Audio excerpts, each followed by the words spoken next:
Let's make shish kebabs. Ingredients below. Hit follow. Drop your chicken. Slice it up into cubes. Add to bowl.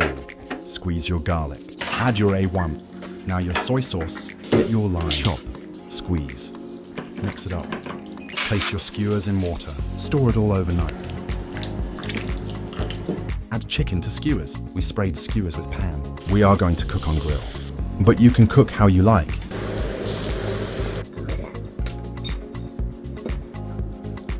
Enjoy.